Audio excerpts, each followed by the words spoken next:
Hey everybody, and welcome to Dominion Cards, the video series where we take a strategic, in-depth look at various cards from the board game Dominion. Today we are looking at Navigator. This is a 4-cost action card from Seaside, and it says +2 coins. Look at the top 5 cards of your deck. Either discard them all, or put them back in any order. So Navigator is a terminal silver. It lets you either inspect and rearrange the next 5 cards of your deck, or discard all of them. It is important to note that this discarding is all or nothing. If you want to discard any of the cards, you must discard the whole lot of them. Of course, if there are less than 5 cards in your deck, then you just look as many as you can that you have left.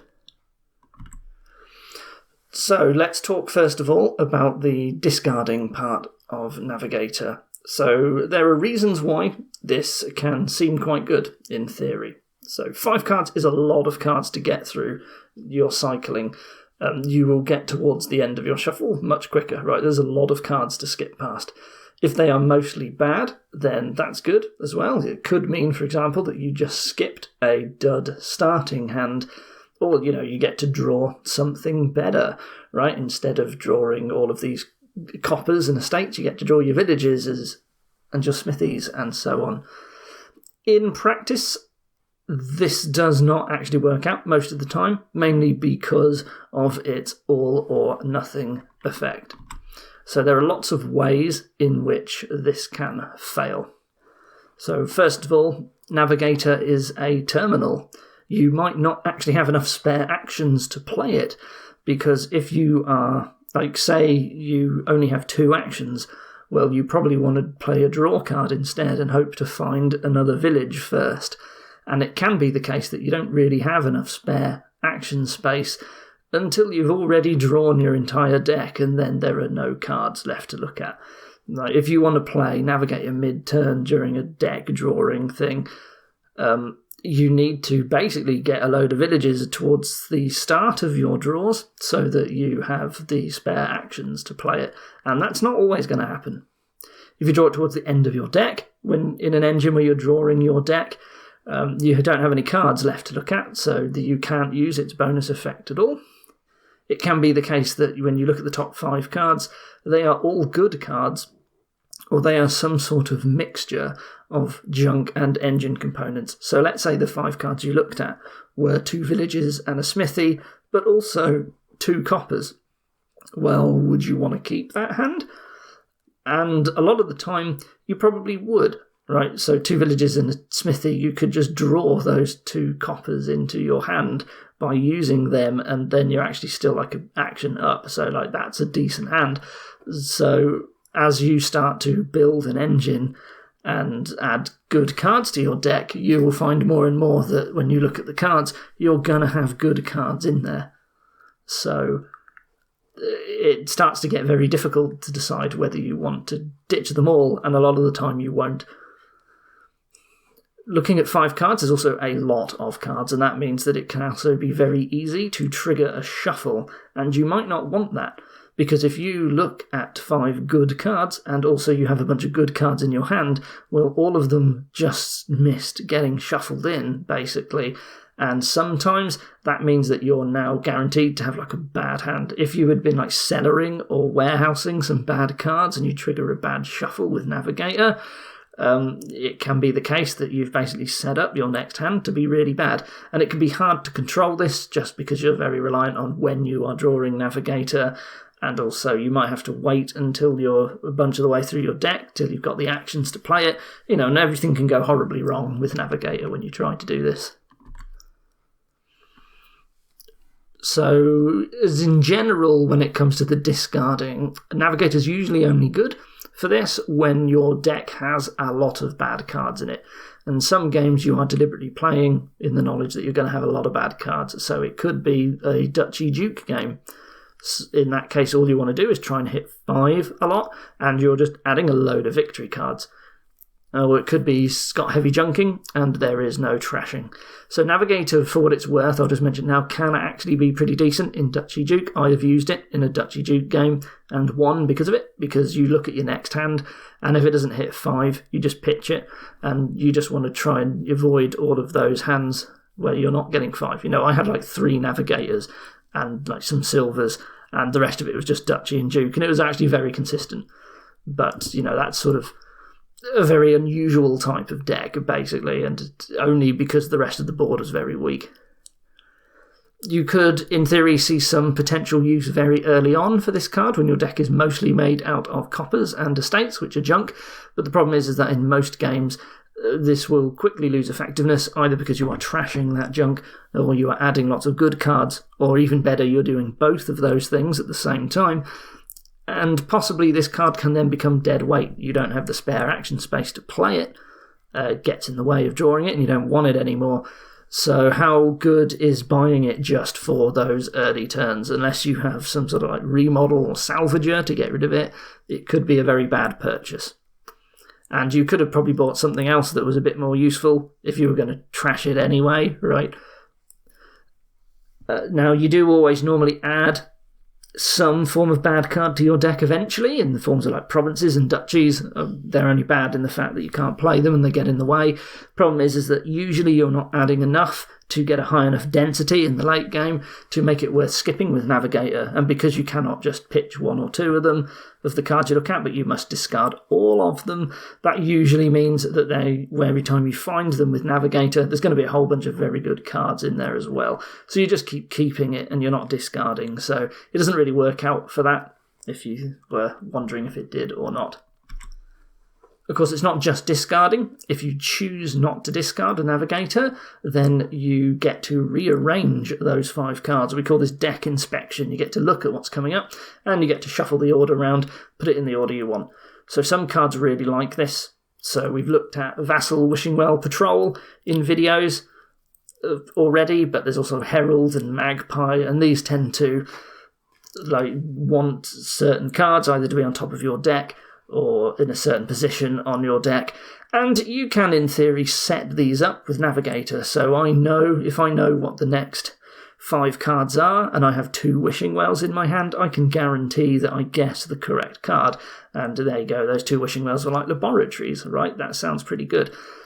You could also help draw better cards first to remove a little bit of draw ordering luck. So if you are very desperately needing to find your next draw card, like you have another village in hand and no draw card, you might be able to look with Navigator, find a smithy, put it on top of your deck, and then draw it with the village, right? But a lot of things, you have to have Navigator at the right time and also the action space to play it. And this is because Navigator being terminal makes this so very awkward, and this is very similar to the problems that we have when you're trying to discard it. Right? If you are trying to play it to look ahead in your deck, you need to play it at a time when there are still cards that you need to draw. You need to actually have enough spare actions to play other cards afterwards, because the problem is that if you don't have any other card that draws, then rearranging your deck doesn't really matter, because your next hand is usually just going to draw those exact 5 cards. Right, if you play Navigator at the end of your turn, it doesn't really matter a lot of the time if you rearrange the top of your deck, because you're just going to draw all 5 of them at the same time, so whatever. In addition to that, if you do want to make use of deck inspection, or drawing them better or rearranging the order to improve draws and so on, you do need to have those other cards already in your hand, or some other cards that will draw the ones that you've rearranged. So not only do you have to draw Navigator at the right time and with the correct number of spare actions, but to get these combos to work out, you have to have those cards in your hand as well. And as you can see, there's just so much that Navigator needs to support it, to get it to work. And even when you have them, there is still a whole lot that can go wrong, and you just get the draws in the wrong order, and things don't really work out for Navigator. And for all these reasons, Navigator is a very weak card. It really struggles to overcome the fact that it is a terminal stop card. The bonus has a very high chance of just not working, even when the combos are present, and that means that Navigator, a lot of the time, it's just going to be a terminal silver, And that's usually a very weak use of an action, and also it's more expensive than silver as well. So in order to overcome this, that usually means that it's going to help a lot if plus actions is very plentiful and reliable. So you might have champion, which is basically unlimited plus actions. Academy, fishing village, loads more examples of just ways that you might be able to get more reliable and available actions.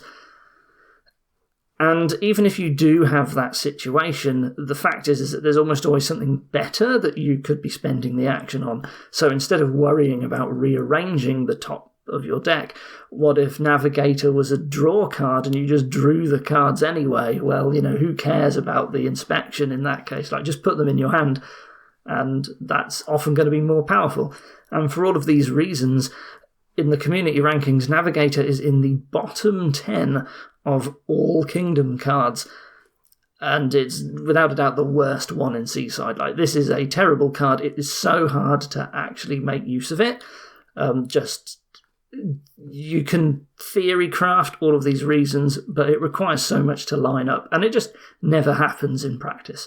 Navigator, unfortunately, is just very poor, and if you stop buying it, you will probably improve your game. It does have very, very occasional use, but most of the time, it's just not going to be doing anything for you at all, sadly. So what we're going to do now is we're going to head over to the online client, and we're going to generate some random kingdoms that include Navigator, and we're going to see how well it does. Here there is no trashing, but there is Sea Hag. So we're probably going to want to open Sea Hag, whether we get 2-5 or 3-4. And I see Warehouse and Sea Hag being a good opening to help play the Sea Hag as much as possible. There is no village except Nobles, which is very expensive, and it's a non-drawing village in a game with junking and no trashing. So it seems unlikely that we are going to be doing any sort of engine at all here. So what are we going to pair it with Sea Hag? Well, funnily enough, this might actually be a Navigator game, because what else are we doing? Generally, what else are we going to do? We could just have one Sea Hag and try and find it more often with Navigator. Explorer is also going to be okay, just to get us a bunch of silvers. So I think we have Sea Hag, Warehouse, and the other card that we get could either be Explorer or Navigator, honestly. Maybe Navigator will actually be better in this case. I'm not so convinced about Smithy, just because there's going to be a bunch of junk. I guess because Sea Hag top decks curses, Navigator is more likely to find a hand with a curse in it. So I thought we were going to get no games at all when Navigator was good, but I think this is actually a Navigator board. Sea Hag, Navigator, those are the terminals that you play. You get one Sea Hag, you do, use Warehouse, and eventually you will start trying to buy your way to silver, gold, and maybe it's just, are we going to hit province that much? Probably not. Maybe we just go for duchies and then estates, and these are the 3 piles that will empty. It's a pretty sad board, I think, and that's probably what we do. There's so many weak cards here: Merchant Ship, Explorer, Navigator. There's no village except one that's really expensive. You can't draw. There's no trashing. Just terrible weak board, this. So wow, yeah, that's that is Navigator, and I think that is actually a good Navigator board, and I would actually consider buying it on that kingdom, because our deck is just going to be completely terrible. So hey, that's cool. Here we do have trashing with Lookout, and we've got 2 types of village. We've got Draw with Council Room and also Courtyard. We have got Artisan, and of course we've got Bridge for a big bridge turn. So we can draw a lot very quickly with Village, Council Room. We can play bridges.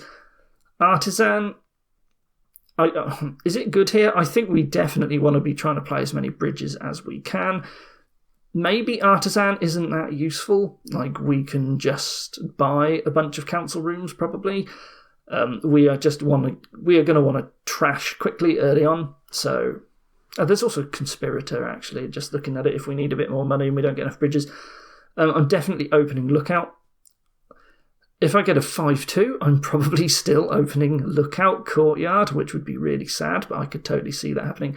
Otherwise, I'm opening Lookout and probably Bridge, I suppose. And yeah, it's just going to be a bridge engine. We'd look to play as many bridges as we can. We will have no treasures. We don't care about pirate ship.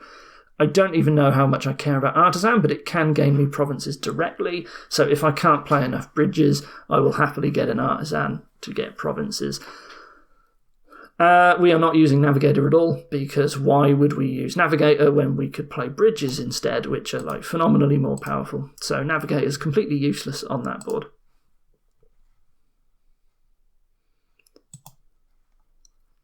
On this board, we have potentially a festival library engine, but there is no trashing is a problem here. There is an attack and there are 2 defense cards, but Bandit doesn't seem like attack I'd worry about because we've got all of our starting cards in our hand. Treasure Map seems very bad here. How are you ever going to connect them up? What do we do? I would like to have some sort of festival library thing, but I can't really do festival library because I'm just going to get a load of junk in my hand. Maybe we try and get a bandit and then we Duchy Duke. And perhaps we get a patrol or 2 as well to try and help us hit 5. Is patrol going to be better than Navigator if we're doing a Duchy Duke thing? I think so. I would rather do that. But what are we opening with? I am going to open double silver. I am going to get 1 bandit, and then I will hopefully get a patrol and possibly a second, probably just the 1. And then I will look to just Duchy Duke consistently, and I will buy silvers when I don't want to do anything else, or when I don't have 5, sorry. And I'm just going to Duchy Duke. And I think patrol is going to be better than Navigator here. I could see an argument for Navigator and opening with it and going silver Navigator and then getting a bandit and then just playing with Navigator. That actually might be better than patrol.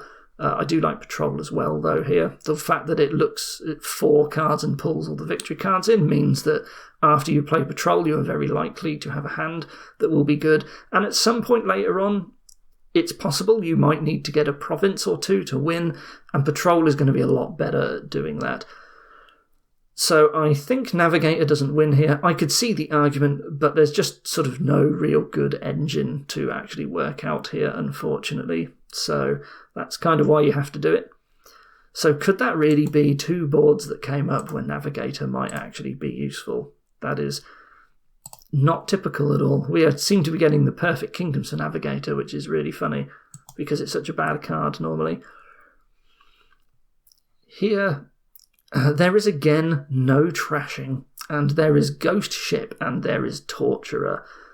There is a village, there is Militia, so we don't really care about Ghost Ship because we've got Militia, I suppose, because I would rather open with Militia. In that case, it's a lot easier. If I open 5-2, I'm getting Ghost Ship and Lurker. If I get 4-3, I'm opening Militia, and I guess it would have to be a silver. I want to get a Torturer chain off, but I'm happy to have a Militia as well. I guess it can only go so far. The fact that there is no trashing means that maybe Lurker is actually very poor here. Maybe I don't want Lurker even on a 5-2, thinking about it. I don't know if I have the stock card space, because there is a lot of stock cards in my opening junk. And that sort of makes me sad to go for Militia and Silver in my opening as well. I guess on a 4-3, I'm actually doing Wishing Well and Militia. I still think Militia is good. I want to be buying Torturers and I want to get Mining Villages. That's what I'm planning to do. There is no plus buy. I only really want to get up to Province, and that's going to be by drawing as much as I can, and there's going to be a lot of coppers involved in that. And maybe I get some labs at some point. Probably, but gold I'm going to want at some point. Yeah, so I don't really see the use of Navigator here, even though there is no trashing. I would rather have a draw engine up, and with 1 village pile, there is just not enough action space to actually make use of Navigator, so it's very poor here. So I'm not getting Navigator at all on this kingdom. This is more typical what you'd expect with Navigator, where there's just no chance of using it. So we have Ambassador to trash. We have Shantytown and Throne Room as villages, with stuff like merchants and poachers that we can throne, and we've got nobles, and there is Bridge. And we've got nobles for draw too, so this is a crazy engine. We have Bridge for payload with multiple ways. There's Throne Room Bridge, which is very good. There is a draw card with nobles. It's quite expensive, but that's fine because we've got like merchants early on. We're going to open Ambassador and Silver, and we're going to get thin, and we're going to buy a bunch of merchants, and then we're going to get a bunch of throne rooms, and then we can start getting bridges. Maybe we get a bridge a bit earlier. I don't think I'll open Ambassador Bridge, but at some point I will. And we're just going to try and build a bridge engine and buy a bunch of nobles and get a load of money and buy provinces. And Ambassador will keep us thin. We might get a second Ambassador at some point. Navigator is completely ignored here because I would much, much rather be playing bridges.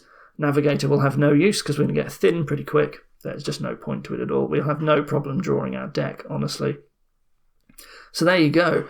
That was Navigator. Amazingly, some kingdoms came up where it might actually have been good. You almost never see it, and it just so happened. But that's really good. It means I actually got to show you some kingdoms where Navigator was decent. So I'm glad it all worked out in the end. Anyway, Navigator, very poor. Usually you don't buy it, and you will do fine. The board has to be very weak to support Navigator. Anyway, thank you for watching. I hope this was useful for you, and I will see you next time. Goodbye.